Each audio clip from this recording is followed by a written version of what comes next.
حضرت سیدنا یزید بن شجرہ رحمۃ اللہ تعالی علیہ فرماتے ہیں کہ جس طرح سمندر کے کنارے ہوتے ہیں اسی طرح جہنم کے بھی کنارے ہیں، جن میں بختی اونٹوں جیسے سانپ اور خچروں جیسے بچھو رہتے ہیں۔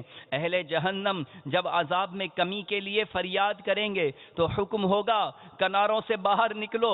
وہ جو ہی نکلیں گے تو وہ سانپ انہیں ہونٹوں اور چہروں سے پکڑ لیں گے اور ان کی کھال تک اتار لیں گے۔ وہ لوگ وہاں سے بچنے کے لیے آگ کی طرف بھاگیں گے، پھر ان پر کھجلی مسلط کر دی جائے گی۔ وہ اس قدر کھجائیں گے کہ ان کا گوشت پوست سب جھڑ جائے گا اور صرف ہڈیاں رہ جائیں گی۔ پکار پڑے گی، اے فلاں، کیا تجھے تکلیف ہو رہی ہے؟